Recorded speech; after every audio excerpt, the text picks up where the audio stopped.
only I had known before the breathing began what I know now, and if only I knew now what I knew then, perhaps when the breathing is over.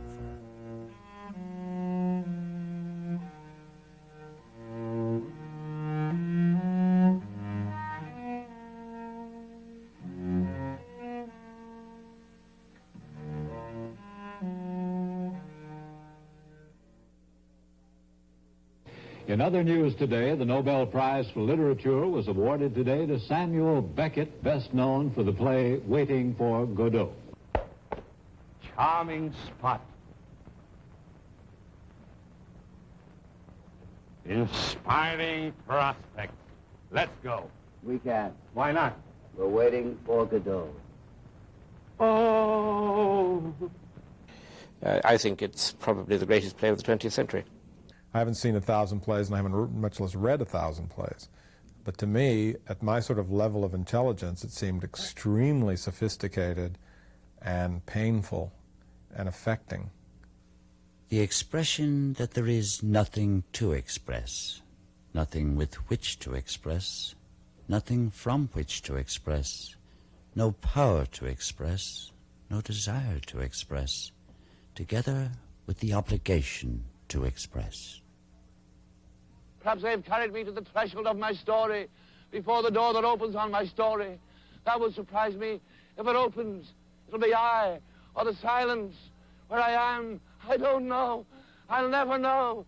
In the silence, you don't know. You must go on. I can't go on. I'll go on. I think when you read Beckett or when you watch Beckett, you learn to listen, to speak, to see better. That's what he's done to us. He's teaching us how to see things we've never seen before. Tiny little thing, before its time, God-forsaken hole, no love, spared that, speechless all her days, practically speechless, how she survived, that time in court, what did she just say for herself, guilty or not guilty? Beckett is, in my opinion, one of the greatest writers of this century. And what is more, one of the profoundest explorers of the human condition. My face in her breasts and my hand on her. We lay there without moving, but under us all moved, and moved us gently up and down and from side to side.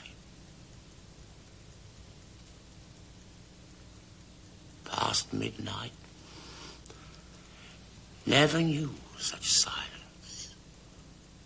The earth might be uninhabited.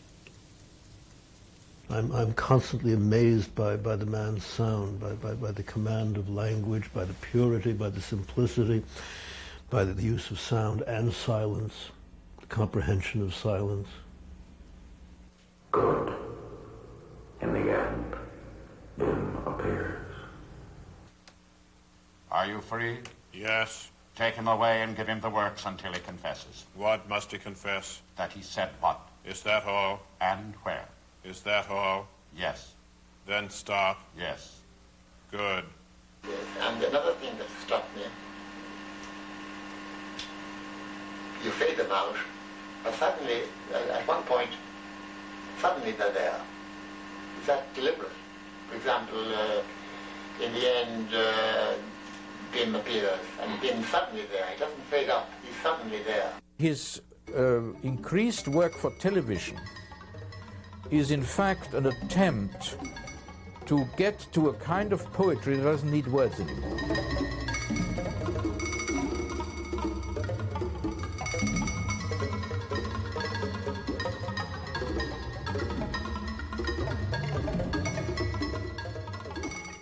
He said, you see, I think most writers waste people's time by writing at too great a length.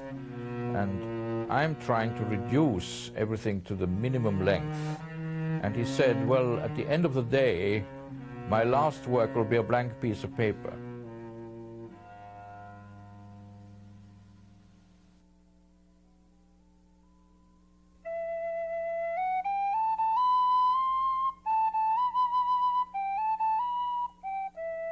Samuel Beckett was born near the village of Foxrock, just outside Dublin, Ireland, in 1906.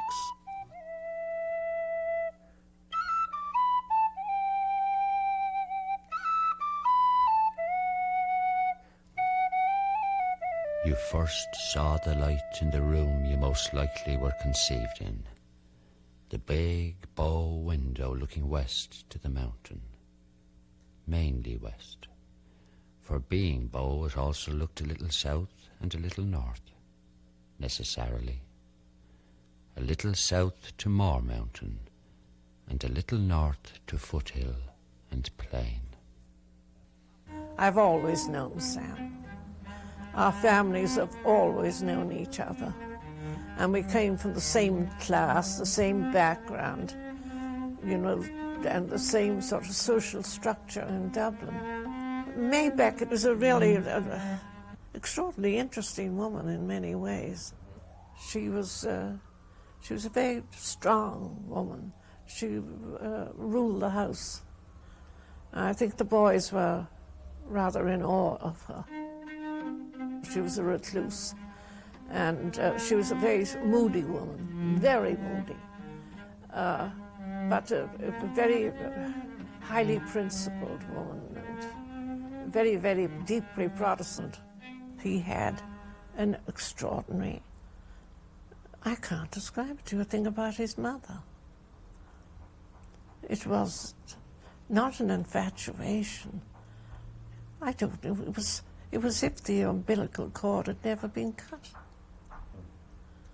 And, you know, he came back and nursed her when she was dying.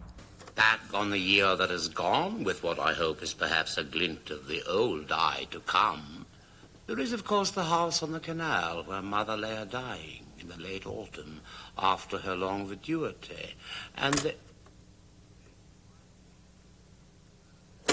bench by the weir from where I could see her window. There I sat in the biting wind, wishing she were gone. I was there when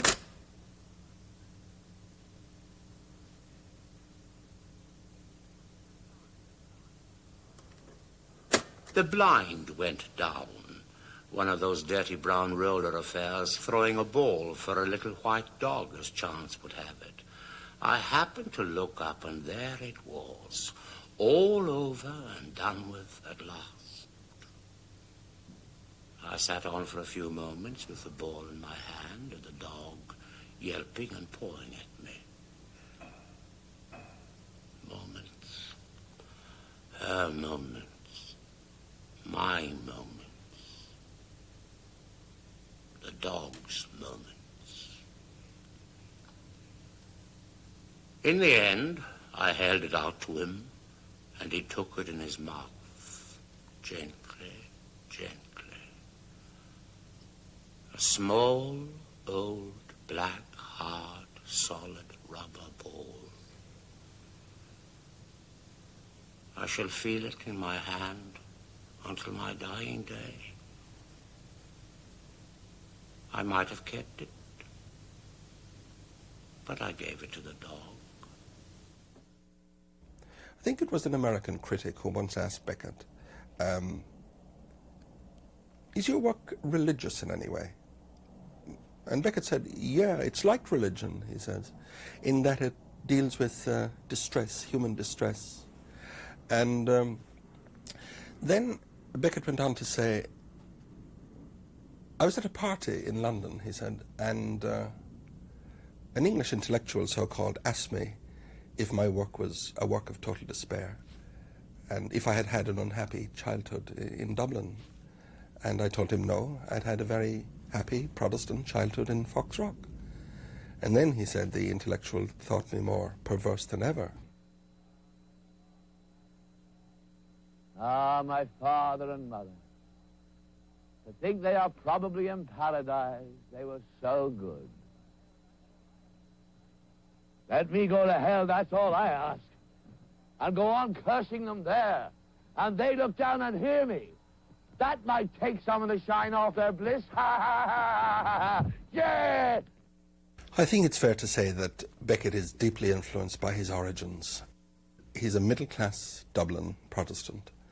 Now, in the Irish context, that's a very special thing. First of all, it means that he's a member of a 5% minority. And this consciousness, because Beckett is a superbly conscious man, obviously, never leaves him. Like Yeats, he was part of the Irish Protestant tradition, very much a minority, apt to pride itself on being better educated than the Catholic majority, and apt to possess the money and the political power, and to possess certain virtues that go with respectability. His father maintained the family in considerable affluence by Irish standards, in a big house with push buttons and bells to summon servants who ran around. And this was all done out of an office where the business was quantity surveying. Father is still striding along in his old clothes with his dog. At night, when I can't sleep, I do the old walks again, and stand beside him once again one Xmas morning in the fields near Glencullen, listening to the chapel bells. Oh yes, he enjoyed those walks very much. There was that bond. And his father desperately tried to understand him. He tried. And it was not in his nature. It was, well, it was just maladjustment between them all. In 1923, at the age of 17, Beckett entered Trinity College, Dublin, where he was awarded a scholarship in modern languages. After graduating first in his class, he went to Paris, where he taught English. 2 years later, he returned to Dublin. It wasn't until Sam was going through his awfully unhappy period at Trinity that I really got to know him. The 30s, the early 30s, when he was a graduate student and had some kind of job at Trinity, but he loathed it. He was terribly unhappy. That was the time he just took to his bed. I went out so little. Now and then I would go to the window, part the curtains and look out. But then I hastened back to the depths of the room where the bed was. I felt ill at ease with all this air about me, lost before the confusion of innumerable prospects. May didn't know what the hell was going on in his mind. Nothing. She knew nothing of that world. She was concerned about him. She so concerned she'd call Mother every day about him, about how frightened she was about his condition and his behaviour. Now, one must never forget that Beckett was Irish. The French claim him now as French, and they're right to do so, with the country of his adoption. But he left Ireland, obviously, because Ireland didn't treat him very well. And his family just thought he was a sort of crazy eccentric and didn't understand what he was trying to do, and he could never really be comfortable or be at home. It was a narrow society. It was a very narrow literary society, dominated by the Yeats, Lady Gregory, a few people. And he wasn't interested in playboys of the Western worlds and things like that. And there must have been some inner compulsions going on to express himself in his own way, but he hadn't yet put it on paper. But like Joyce, Beckett took Ireland in his pocket. He took Dublin away with him in his pocket, and he never really abandoned it. And while the French experience is of primary importance, it is filtered through the memories of his childhood, of his family, of his city, and of his society. A road still carriageable climbs over the high moorland. It cuts across vast turf bogs 1,000 feet above sea level, 2,000 if you prefer. It leads to nothing anymore. It is here one would lie down, in a hollow bedded with dry heather, and fall asleep for the last time on an afternoon in the sun.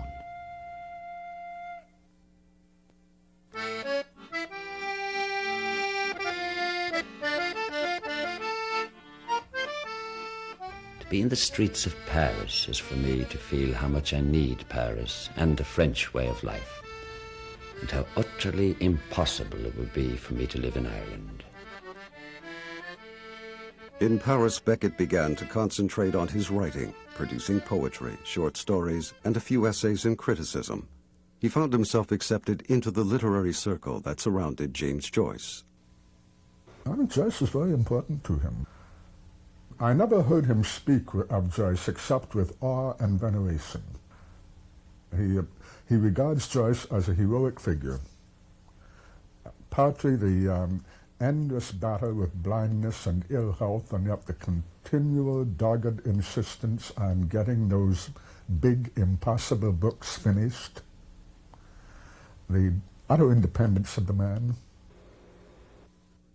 Beckett is reported to have said, "I was never Joyce's secretary, but like all his friends, I helped him. He was greatly handicapped because of his eyes." Joyce acknowledged Beckett's talent in his last work, Finnegan's Wake. Sam knows miles better than me how to work the miracle, and I see by his diary, he's dropping the stammer out of his silent splather, and he can tab as chipper as any oxen ever I moved with, a tip-toe singer. He'll briskly soon hand-tune your Aaron's ear for you. I remember one thing he said about that. He said, Joyce used to say that he could justify every syllable. That is one way to write, but it is not the only way. Proceeding from exactly opposite directions in that respect.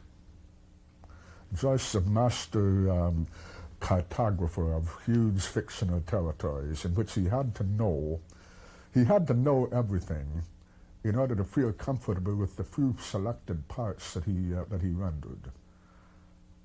Beckett proceeding only from the act of writing at the moment, and deliberately surrounding himself with a kind of darkness.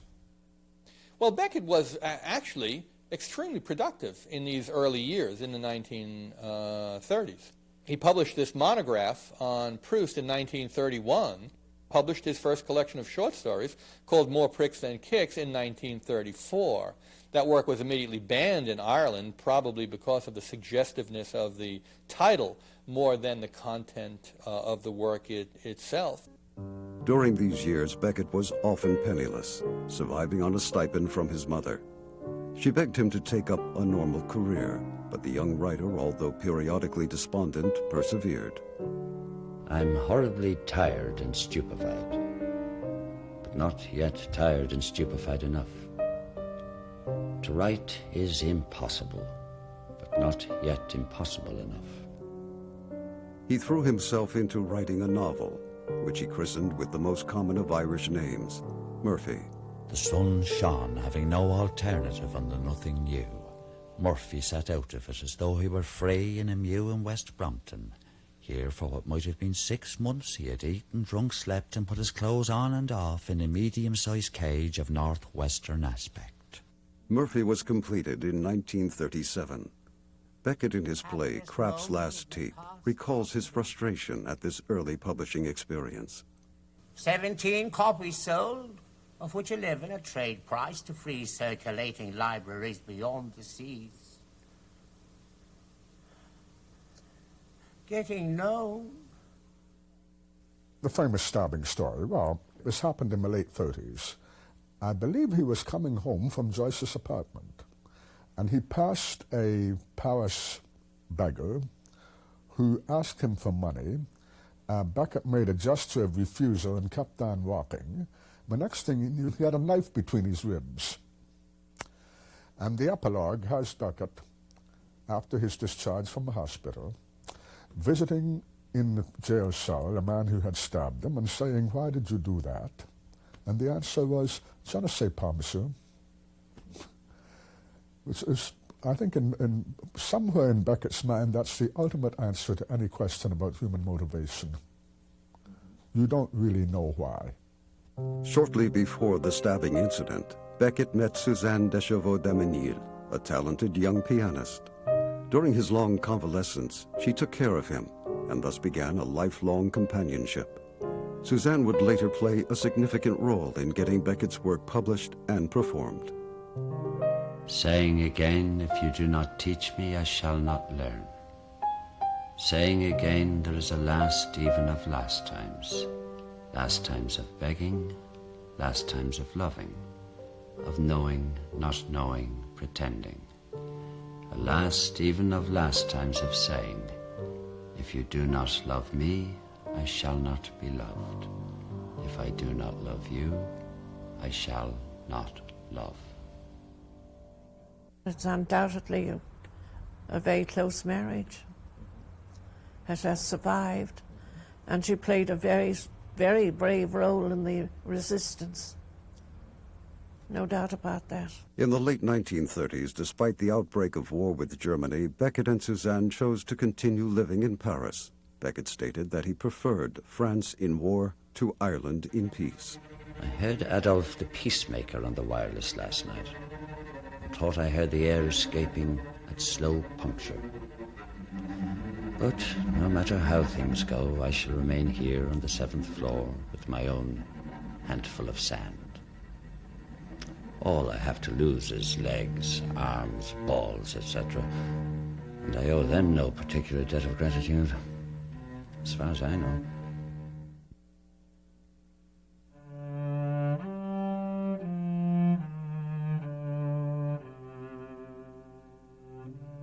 In June 1940, German troops occupied Paris, and a resistance movement formed immediately.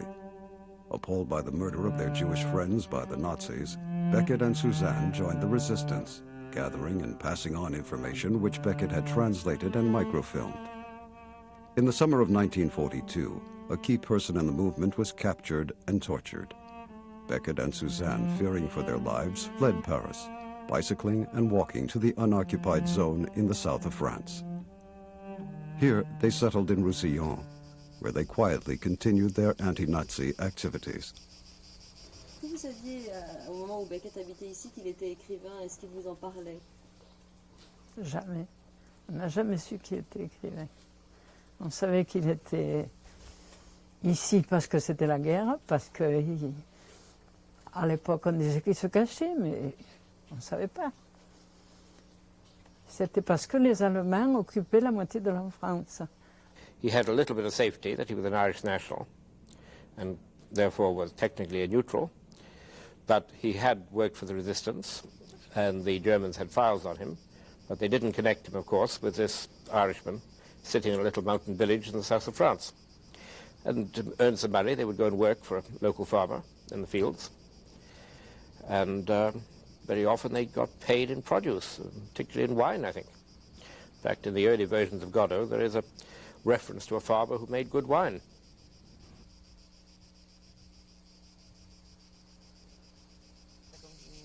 C'est-à-dire pour ça, parce qu'on ne savait pas si le voisin était collaborateur ou pas, personne ne se parlait. Tout le monde était sur le qui-vive. Tout le monde était... On avait peur que ce soit le voisin qui nous dénonce. Alors voilà pourquoi on fréquentait plus personne. Et qu'il dénonce que vous ayez des Allemands chez vous ou des choses comme ça? Si nous dénonçaient les collaborateurs, ils venaient nous tuer. Il y en a eu beaucoup de tués comme ça.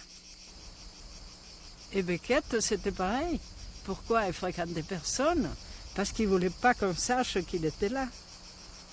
In an old house above the village of Roussillon, Beckett began to write the novel, What?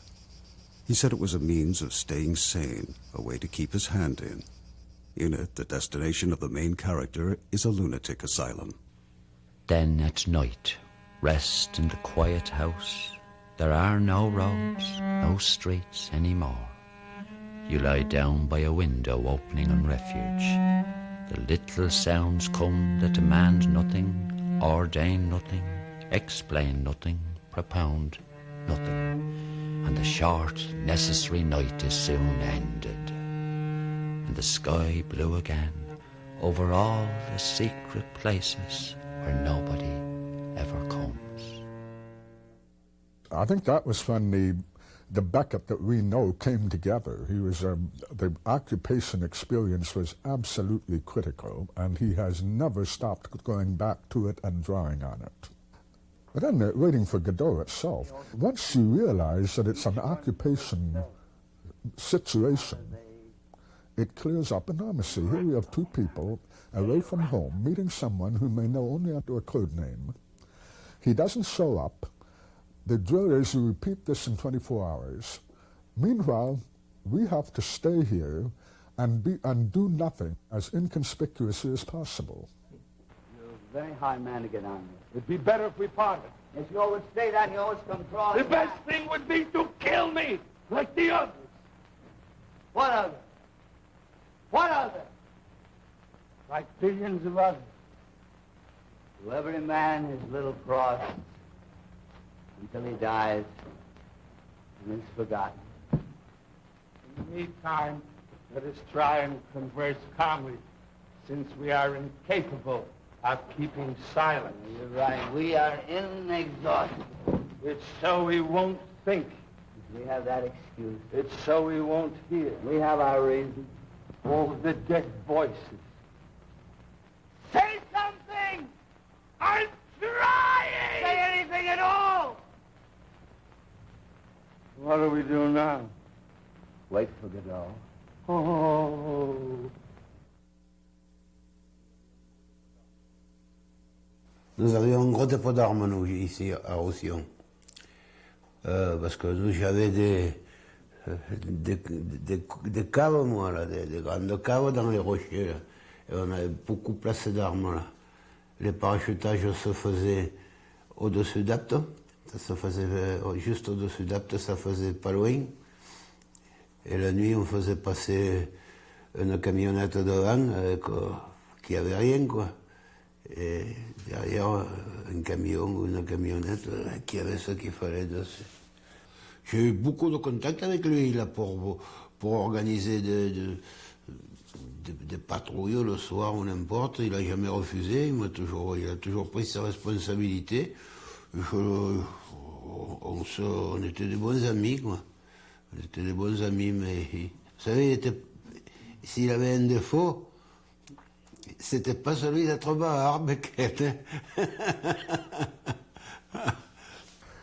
From that time on, you get this obsessive concern with people undergoing interrogation, people talking when they don't want to talk, people wondering when it's safe to stop talking, people talking in order to satisfy some mysterious interrogator who will never tell you what will satisfy him. Well? Nothing. He didn't say it? No. He didn't say what? No. He didn't say where? No. You gave him the works? Yes. And he didn't say it? No. He wept? Yes. Screamed? Yes. Begged for mercy? Yes. But didn't say it? No. Then why stop? He passed out. And you didn't revive him? I tried. Well? I couldn't. It's a lie. He said it to you. Confess he said it to you. You'll be given the works until you confess. Of the original resistance group of 80, fewer than 20 survived the war. Although Beckett referred to his work as mere Boy Scout stuff, Charles de Gaulle presented him with the Croix de Guerre for his actions. Characteristically, Beckett never spoke of the war experience.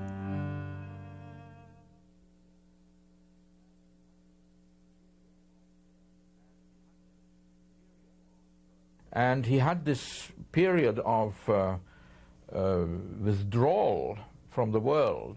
And it was only after he came back to Paris after the war, when he had been hiding in the south of France, that the floodgates suddenly opened. At the age of 40, Beckett had a breakthrough in his writing which he attributed to a particular event in his life. Shortly after the war, he paid a visit to his mother in Ireland. Out by the sea on Dunleary Pier, Beckett had an experience which he later confided to a friend was a revelation. Great granite rocks, the foam flying up in the light of the lighthouse and the wind gauge spinning like a propeller. Clear to me at last that the dark I have always struggled to keep under is in reality my most...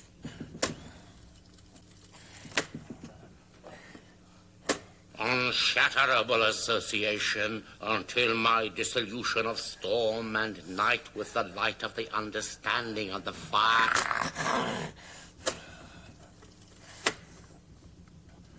My face in her breasts and my hand on her. We lay there without moving, under us, all moved, and moved us gently up and down, and from side to side.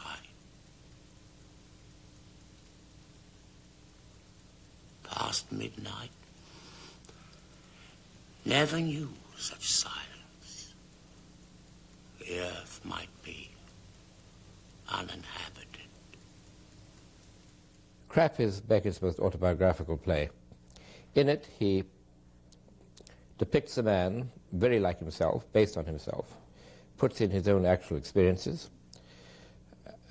Crap is on his 69th birthday, and he does not expect to live beyond the biblical 70, looking back over his life by listening to old tapes he made when he was younger. He discovers the moment when he made the great decision that he was going to be a writer, this was going to be his priority in life, and that he would accept his black vision of the world and of human destiny as the way he should be writing, and not trying to simply put a positive, optimistic view of life that might be easier for readers. I'm working with impotence and ignorance. My little exploration is that little zone of being that has always been set aside by artists as something unusable, as something by definition incomparable with art. He believed at the time that he didn't have very long to live. He really thought he was going to die because he had a tumor in his cheek that he thought was probably cancerous, and he put off going to a doctor as long as he possibly could. But in the meantime, he felt he had to write something important and leave it behind. There followed for Beckett one of the most productive periods of his career. In 1946, he began to write in French, and by 1950 he had produced 4 of his major novels: Mercier et Camier, Molloy, Malone Muir, and L'innommable. I must say words, as long as there are any, until they find me, until they say me. Strange pain, strange sin. I must go on. Perhaps it's done already. Perhaps they have said me already. Perhaps they have carried me to the threshold of my story, before the door that opens on my story. That will surprise me. If it opens, it'll be I, or the silence. Where I am, I don't know. I'll never know. In the silence, you don't know. You must go on. I can't go on. I'll go on. Well, he began to write in French, partly because he was much more easy in French at the end of the war. He'd been speaking it right through the war. But mainly because he always found that the English language, especially as used by an Irishman, was a great block to getting a simple, honed-down kind of writing. There is something in my English writing that infuriates me, and I can't get rid of it, a kind of lack of breaks. That period, 1945-1950, where is what you can call the siege in a room. For 5 years, Beckett writes the core of his work. But he has 2 novels published that nobody's read. They sold 200 or 300 copies. He's close to 40, and he may be a little bitter. What was rejected by 47 publishers. I am now retyping for rejection by publishers Malone Muir, the last, I hope, of the series Murphy, Watt, Mercier and Camier, and Molloy. The Beckett novels particularly are full of people who seem to have no reason whatever for doing what they're doing. And of course that subverts the whole tradition of well-made 19th century fiction in which absolutely everything is a matter of reason followed by deed. I took advantage of being at the seaside to lay in a store of sucking stones. Oh, they were pebbles, but I call them stones. Yes, on this occasion I laid in a considerable store. I distributed them equally between my 4 pockets and sucked them, turn and turn about. Now this raised a problem, which I first solved in the following way. I had, say, 16 stones, 4 in each of my 4 pockets, those being the 2 pockets of my trousers and the 2 pockets of my greatcoat.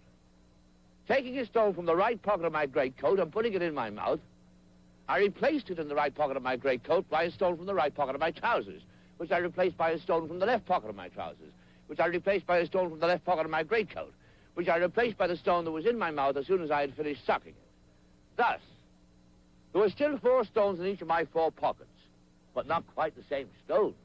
But he's done something there that hasn't been done beforehand, mainly in his choice of hero. Instead of taking a good-looking young man falling in love with a girl and all that, he takes specimens of humanity who are bums, you know, who really are unhappy people who don't really belong to the real world and who are looked down on by everybody else. Personally, I think the fiction is far ahead, superior in terms of quality and what it does in the plays. There are some good plays. Beckett was fond of his theater, but I think deep inside, it was the fiction. Beneath washed the waste rose and fell. All was silent. Above washed the sky, fell and rose. What was rooted to the spot? And sometimes Watt understood all, and sometimes he understood much, and sometimes he understood little, and sometimes he understood nothing, as now.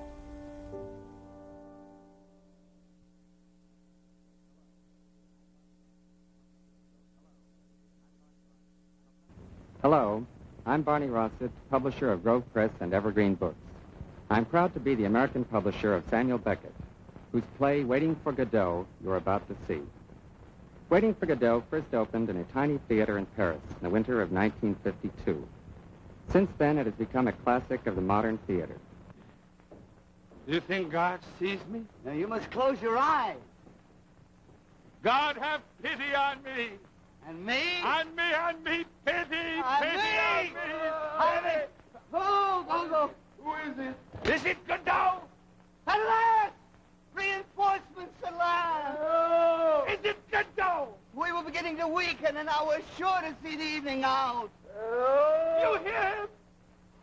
We are no longer alone, waiting for the night, waiting for the Godot, waiting for... All evening we've struggled and assisted, and now it's over. It's already tomorrow. Poor Paso. I knew it was him. Who? Godot. It's not Godot. It's not Godot? Not Godot. Then who is it? Paso. Oh. Let's go. We can't. Why not? We're waiting for Godot. Oh. I began to write Godot as a relaxation, to get away from the awful prose I was writing at the time, and the wildness and ruthlessness of the novels. A marvelous, liberating diversion. It did not take Beckett long to write Waiting for Godot. Once complete, his wife Suzanne undertook the difficult task of getting the play produced. In 1950, Roger Blin, a young avant-garde theater director, took on the project. Finally, in January 1953, it opened at the tiny Théâtre Babylon. Reading about the opening of Waiting for Godot in Paris. And that got me very curious, and I went to a literary agent in New York, and I got the manuscript. I read it, I liked it, and made up my mind that I really wanted to get it, and I bought the rights for Grove Press to publish it. June 25th, 1953. Dear Mr. Rossett, with regard to my work in general, I hope you realize what you are letting yourself in for. I do not mean the heart of the matter, which is unlikely to disturb anybody, but certain obscenities of form, which may not have struck you in French as they will in English, and which, frankly, it is better you should know before we get going, I am not at all disposed to mitigate. And I went to Paris and had a date, made a date with Beckett at the Pont Royal Hotel, the bar, and we were to meet him at, I don't know, let's say 6 o'clock, and he came into this fairly famous bar, which was next door to Gallimard, in the basement, and he was in a raincoat, I remember, and he seemed in a hurry. And he said, well, I only have a few minutes, or whatever. That was about 6:30. I think about 4 o'clock the next morning, he was buying his champagne. In January 1956, the first American production of Waiting for Godot opened at the Coconut Grove Playhouse in Florida. It was billed as The Laugh of Two Continents and starred Burt Lahr and Tom Ewell. Expecting a lighthearted comedy, the opening night audience was not prepared for the depth of Beckett's work. Mink-clad audience disappointed in Waiting for Godot. Jack Anderson, Miami Herald. Indecent, Immoral, A Great Bore, the most baffling play of all time, Walter Winchell.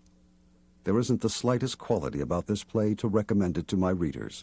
Paul Brunn, Miami Beach Sun. I mean, I remember my reaction, and somehow both Beckett and I had great sympathy for the director, for Alan Schneider, who was fired right thereafter. And somehow both of us, for whatever our separate reasons, felt a great loyalty to Alan Schneider. Dear Alan, success and failure on the public level never mattered much to me. In fact, I feel much more at home with the latter, having breathed deep of its vivifying air all my writing life up to the last couple of years. This Miami fiasco does not distress me in the smallest degree, or only insofar as it distresses you. Due to the poor reception of Waiting for Godot in Miami, Snyder was not asked to direct the first Broadway production. However, he went on to become the major interpreter of Beckett's work in the United States, directing many critically acclaimed productions. What's the play about, which is what I'm after. Now, the concept is to see if I can get a sense of waiting, of eternal stalemate, constant, unredeemed, unfulfilled, waiting on as many human levels as possible. What do you do when you fall far from help? We wait till we can get up and we go on.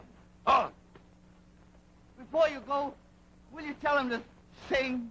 Who? Lucky. Sing. Yes, or to think, or to recite. But he's dumb! Dumb. He can't even groan. Since when? Have you not done tormenting me with your accursed time? When, one day, is that not enough for you?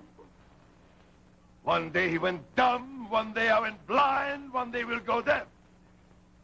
One day we are born, one day we shall die. The same day, the same second. Is that not enough for you? We give birth astride of a grave. The light gleams an instant, and it's night once more. Oh!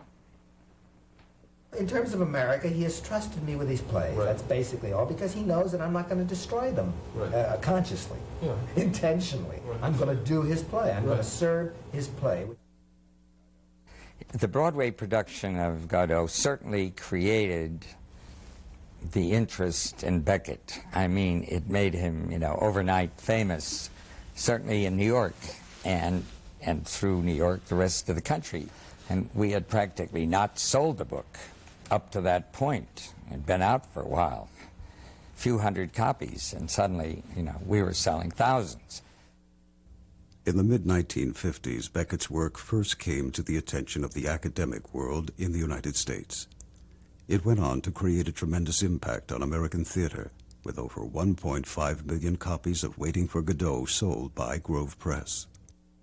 Every once in a while, somebody comes along that is so right on target in moving the theater forward, is so precise, so accurate, so spare, and that there's nothing to be done except just admire.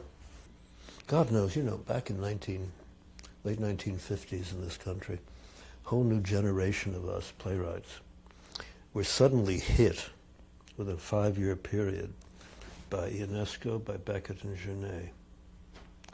And that was a triple knockout punch. Not a knockout punch, a wake-up punch. And it changed the face of American theater, enormously importantly. And of those three, though I still admire some of Ionesco's and Genet's plays, Beckett rather quickly emerged as the towering figure of the three, and the one who had the most profound effect on serious American drama. Beckett had this very unusual voice, certainly in English, and it got into my brain, and I wrote 2 or 3 things that were so stained by his voice, and it was so difficult to break out of that. So I recited a 4-line poem that was something like, "How easily our only smile smiles." Oh, I forget it, but it ended with, "We'll live our life within the space of a door that opens and closes," I think was the image. It wasn't very good. And he paused when it was over, and he said, "Oh, it's very nice, very nice." And I said, "Oh, shit." He said, "What's the matter?" I said, "I stole it from you." And he said, "Oh, yes." "Oh, shit." I said, "What's the matter?" He said, "I stole it from Dante myself." Are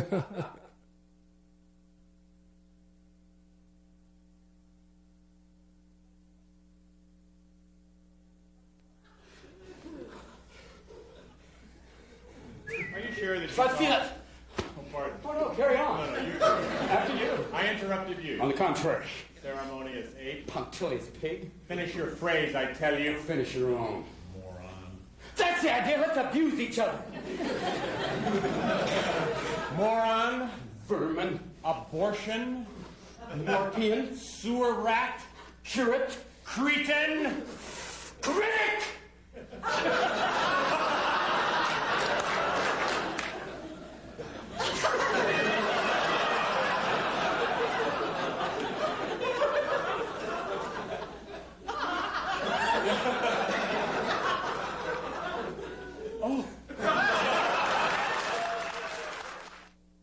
Well, I remember once, one piece I wrote about him, I used the expression, I scarcely remember whether I made it up or not, because it seems very much like Beckett, but I spoke of his uproarious pessimism. Perhaps the major underappreciated side is his humor, which is quite Irish, and could be quite, could enter the worlds of clowning and burlesque and vaudeville for all that. This must have been a very fine hat. Yeah. What? Oh.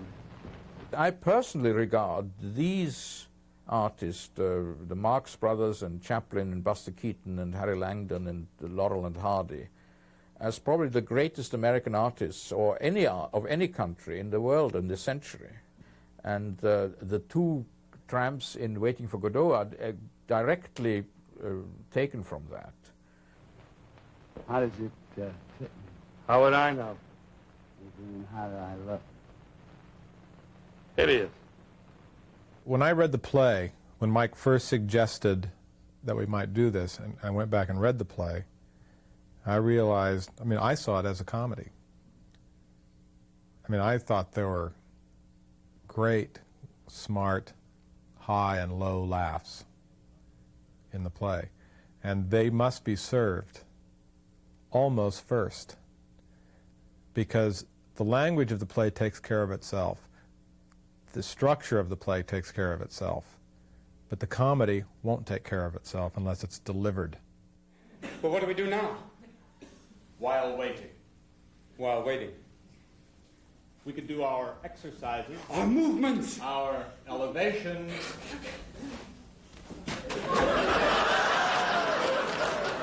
A relaxation. Our elongation. A relaxation. To warm us up. To calm us down. Off we go. Ah, that's enough of that. I'm tired.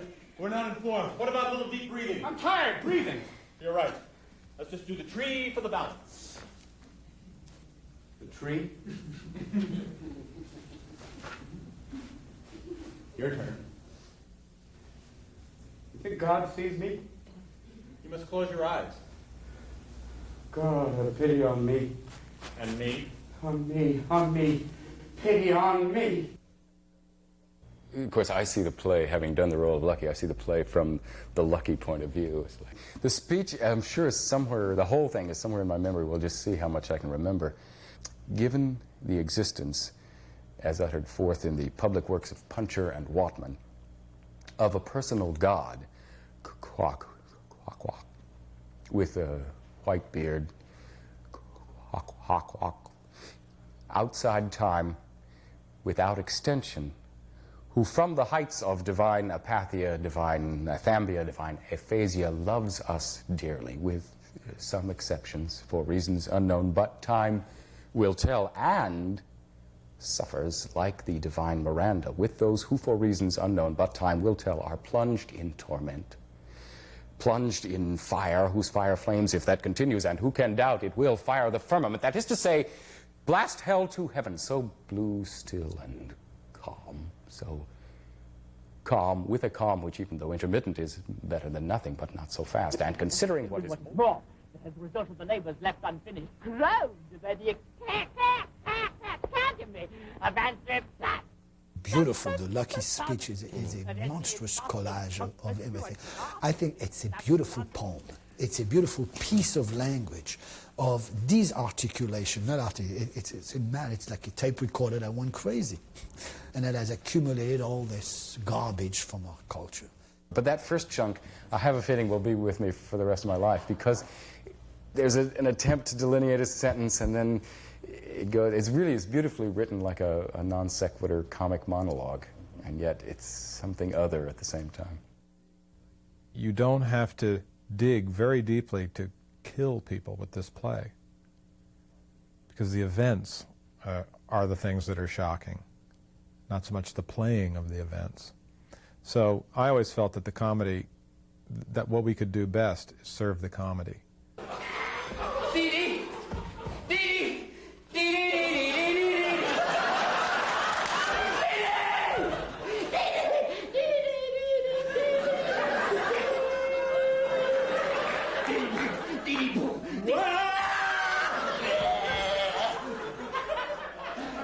Make it up now. Go, go, Dee. Your hand. Take it.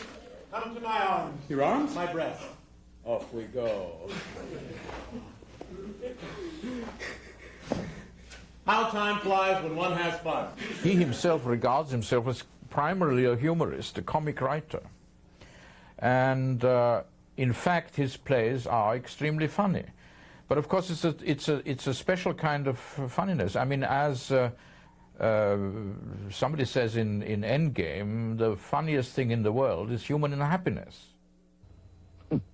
Oh, she knew it was me by my smell. A shrunken, fair, hairy old face lit up. She was happy to smell me. She jabbered away with her rattling dentures, and most of the time didn't realize what she was saying. Anyone but myself would have been lost in this clattering gabble, which can only have stopped during a brief instance of unconsciousness. In any case, I didn't come to listen to her. I got into communication with her by knocking on her skull.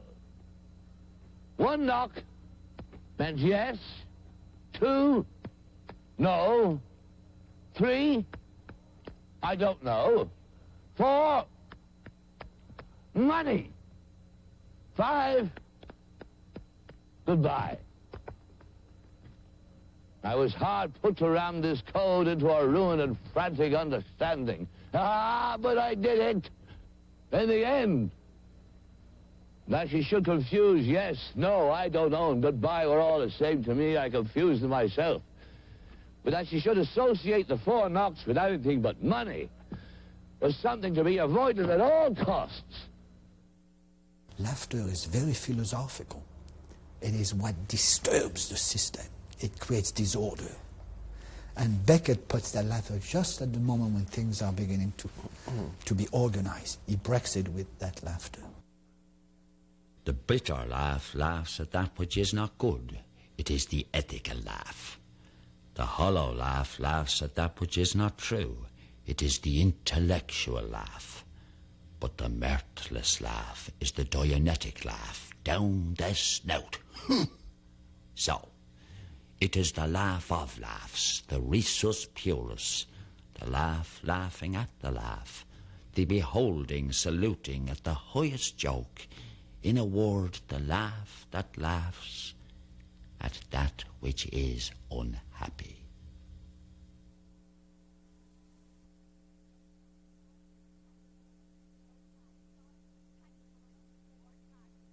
Tiny little thing, before its time, God-forsaken hole, no love, spared that, speechless all her days, practically speechless, how she survived, that time in court, what did she just say for hers? Guilty or not guilty, stand up woman, speak up woman, stood there staring into space, mouth half open as usual, waiting to be led away. What's amazing about Beckett is that he is probably the only male playwright who focuses on women not as figures related to men. If you think of Not I and you think of Footfalls and Rockabye, there are no males in those works, but women's experiences forefronted. It starts with Happy Days, and in the later works, the main characters are women. Something tells me, do not overdo the bag, Winnie. Let it help you along, of course, by all means, when stuck. But cast your mind forward, Winnie. Something tells me. Cast your mind forward to the time when words must fail, and do not overdo the bag.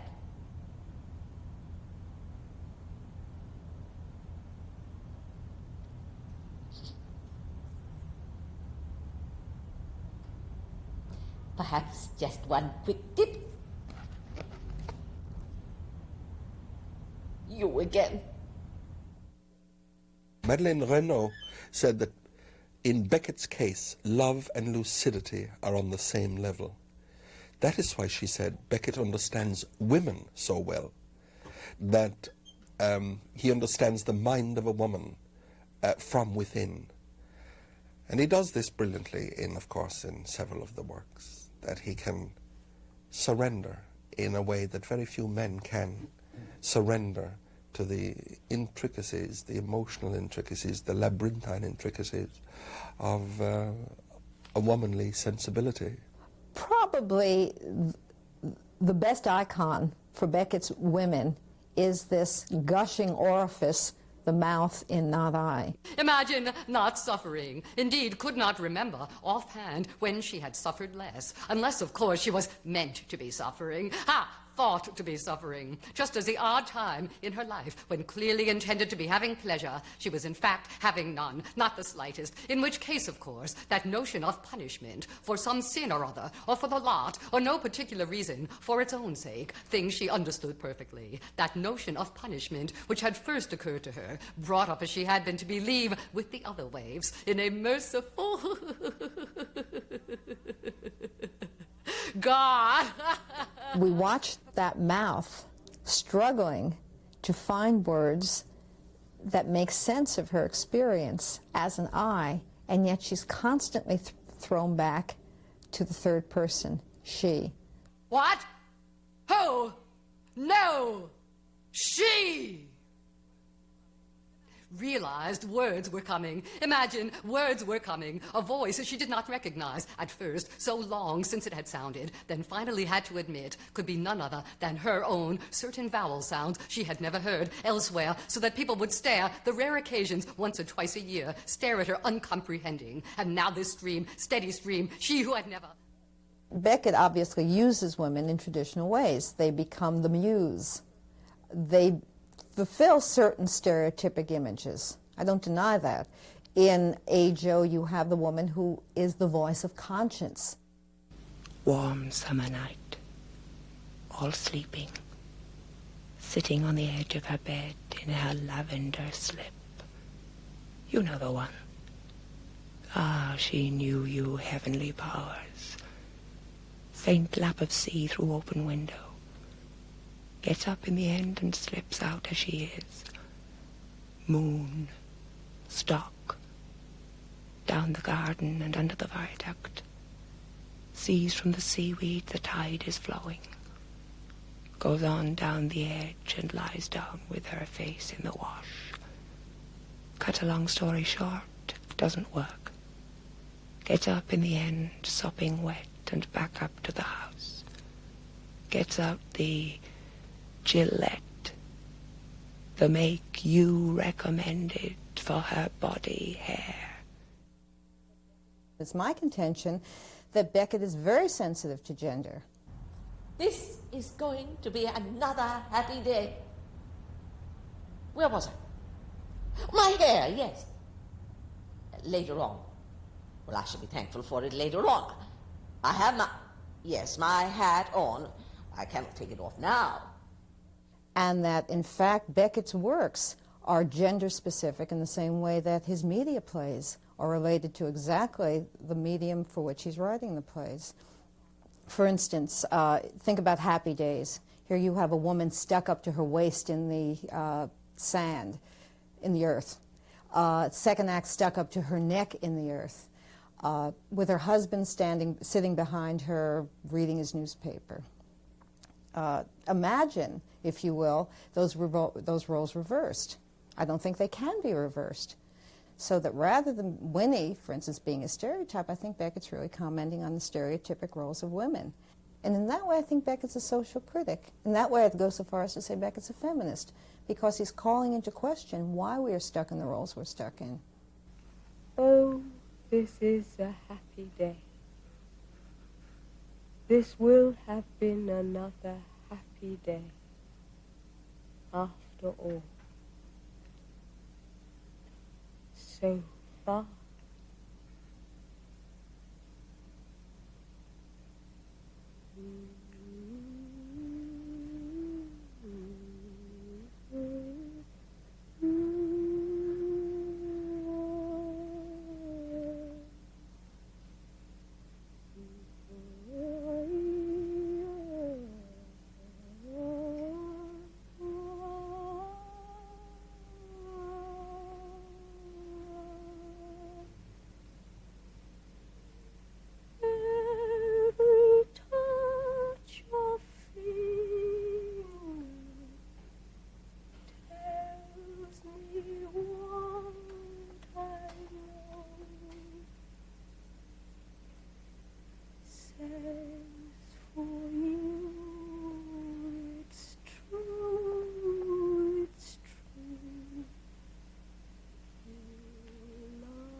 I think it was 1934, he applied to study under Eisenstein in Moscow in his film school. And he is very, very interested in the cinema. And of course, his main thrust is a visual one. When Bonnie Rossett decided to make 3 short films with writers that he was publishing in the States, Beckett came over here. He made a film that was just called Film, directed by Alan Schneider, who'd never made a film beforehand. Buster Keaton had no idea what he was doing and didn't think very much of it, but he was out of fashion and he had a job and he was paid, so he did it. And it is a remarkable film. This was an idea of mine that would be nice to make films. I had done that before at Grove Press, and we went and commissioned Beckett, Ionesco, Duras, and Robbe-Grillet. And of them, the only one we were able to make was film because we spent all the money on it. He was on the set. he was vitally interested in anything to do with film. He was very interested in the use of lenses. We examined one lens after another to try to get this effect that he wanted of the eye, the other, whatever. He was very, very interested in all that. The Grips fixed a perch for him on the top of the set. They got a 12-foot ladder and nailed it in place, and Sam climbed up on the ladder and watched the proceedings from up there. He starts off the script of film with a quotation from the Irish philosopher Bishop Barclay, which is, to be is to be perceived, but this character doesn't want to be, so he has a character who is desperately trying not to be perceived. That's why he puts draperies around on all the windows, and he even puts something over the goldfish bowl so the goldfish won't see him.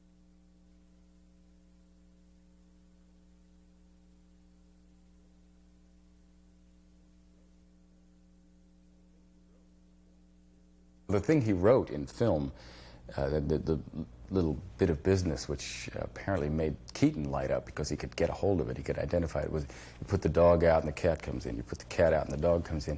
That's a classic piece of silent comedy, but it's maybe a little bit more in Chaplin's milieu than in Keaton's.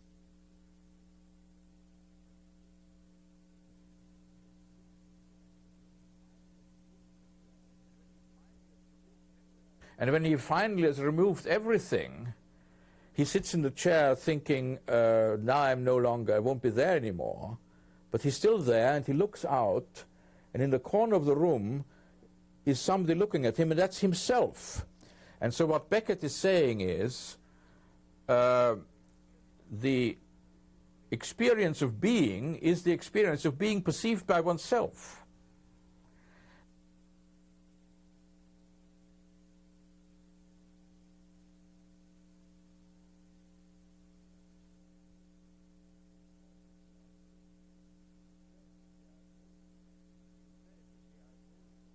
He said, you see, I think most writers waste people's time by writing at too great a length.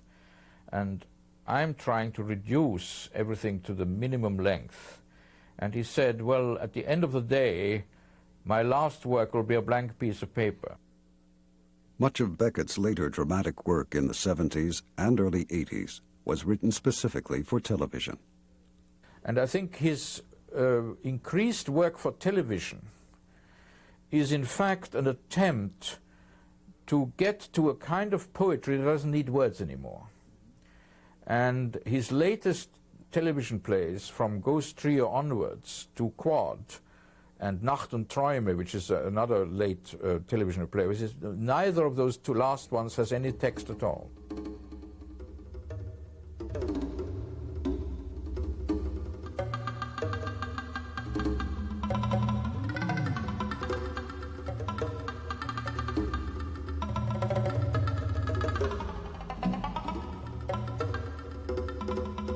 In Beckett's work, and he said that many times in the past, what I'm after is shape.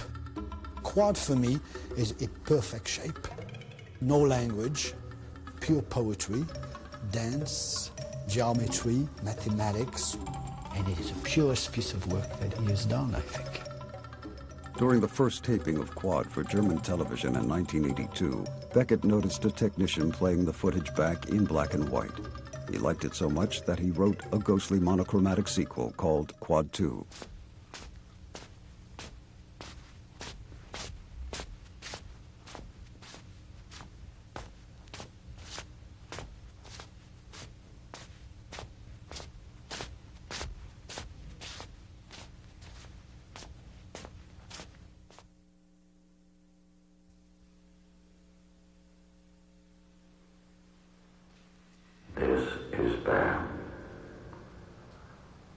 We are the last fire. In the present, as were we still. It is spring.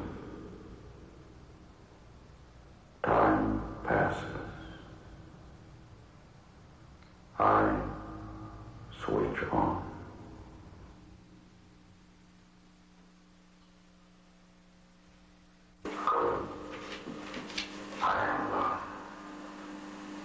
It is spring. Time passes. First, without words. In the end, long appears. It's better not so loud, it's more intelligible. I see. Appears. That's good. Fade. Very good. Good level. Good. Fade. Good. In 1987, Beckett collaborated on an American television version of his last play, What, Where. He reviewed the evolving production periodically on videotape, and in a departure from his usual camera shyness, allowed these sessions to be taped with a camcorder. The resulting footage provides a rare opportunity to see the playwright at work. The idea was brilliant, to work it out, to get him to look at the play and make some sort of final adjustments, since those adjustments had to be made anyway for a video production. So that kind of direct input, which was by this time 1987 or so, is really the last theater work that he ever did. So historically, I mean, his work is extraordinarily important. Good. In the end, then appears.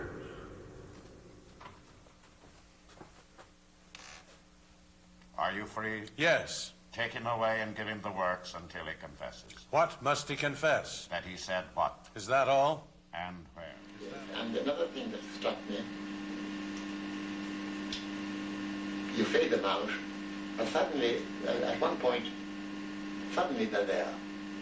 Is that deliberate?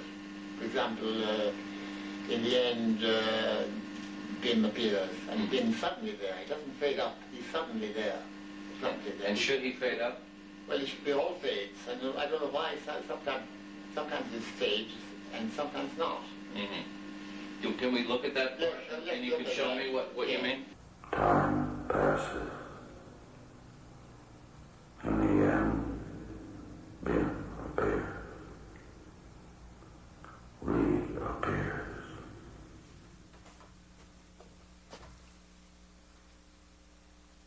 Well? Nothing. He didn't say it? No. He didn't say what? No. He didn't say where? Beckett had written What, Where in 1983, but almost immediately after it premiered on stage, he began rewriting it for German television. Actually, What, Where was written for the theatre, but it's much more of a television play than a theatre play. It's very powerful on television, I think. But you originally wrote it for the theatre. Yes, and you saw the actual characters go, enter and leave, you know, with all the problems of makeup and costume and so on. And we went with this text to Stuttgart. I had modified it. But the work in Stuttgart consisted in getting rid of every superfluous thing, more and more, until we really got it down to the bare bones of it. He knew he was dissatisfied with it for several reasons, but he didn't have a complete plan for how to work it out. He went over to Germany, to Stuttgart, and worked with his favorite cameraman over there, Jim Lewis, who had worked on numerous productions.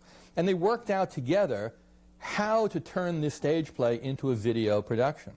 Well, one of the really important things that Sam knew is that the image of the voice out of the past, the voice of Bam, which on stage was a sort of hanging megaphone, was completely inappropriate. It was confusing anyway. And they settled on this very distorted view, this very distorted image of Bam that Beckett kept calling a death mask. Gut. Endlich erscheint Bam. One of the interesting things about Beckett, even in his in approaching his 80th birthday, he was an incurable tinkerer with his own work. The phase both out and in, as far as possible, identical always. The early ones were right, And many of the later ones were right. It was just here and there on the appearance, the entries fades are too fast. The fades are too fast. And if you could reduce the spectral down. Good. I am alone. In the present, as were I still. It is winter. Without journey. Time passes. That is all. Make sense, who may. I switch off.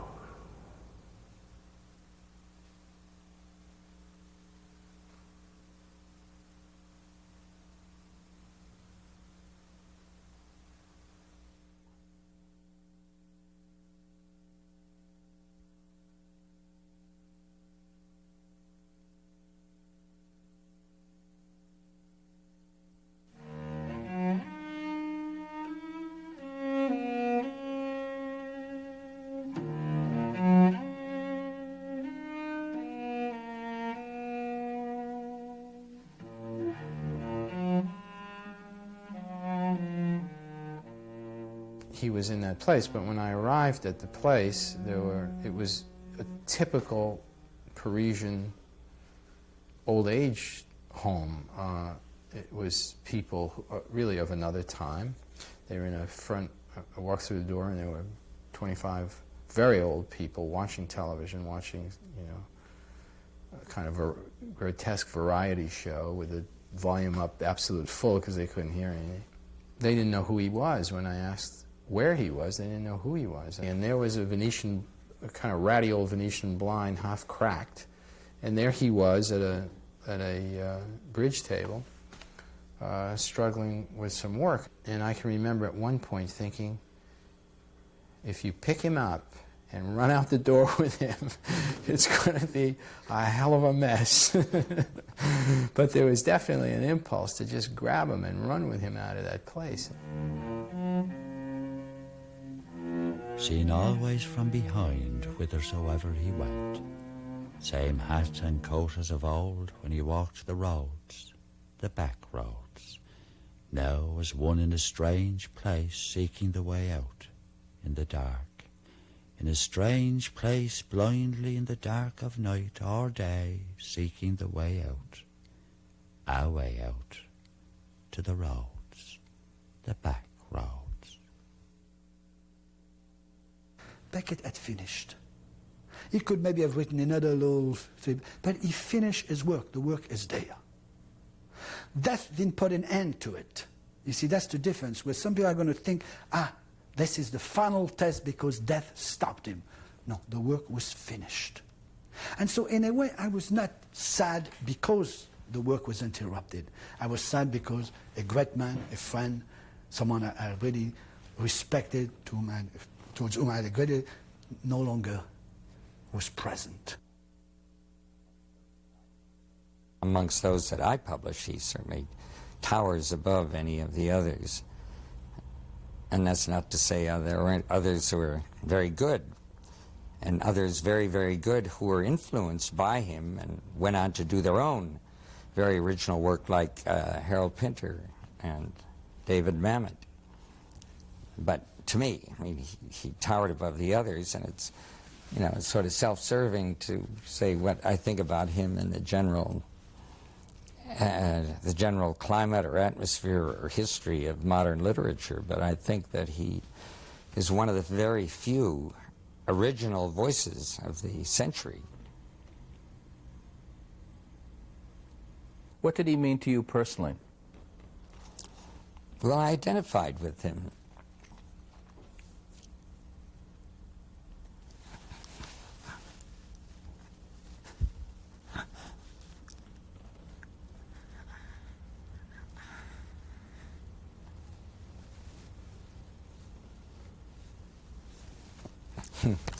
I don't know. I just told you, I identified with him very strongly, and yet at the same time, it was like seeing the, let's say if you'd known Freud, being with somebody who was very understanding and who had shared some kind of an experience in common. We drifted in among the flags and stuck. The weather went down, sighing before the stem. I lay down across her with my face in her breasts and my hand on her. We lay there without moving, but under us all moved, and moved us gently up and down and from side to side. Past midnight, never knew such silence. The earth might be uninhabited. Here I end this reel. Box 3, spool 5.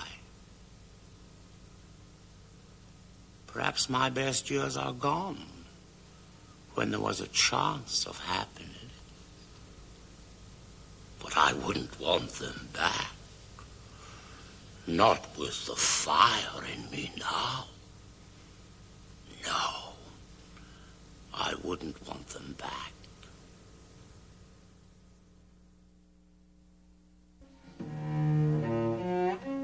If only I had known before the breathing began what I know now, and if only I knew now what I knew then, perhaps when the breathing is over.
Major funding for the Beckett project has been provided by the National Endowment for the Arts. This program was made possible by a grant from the National Endowment for the Humanities.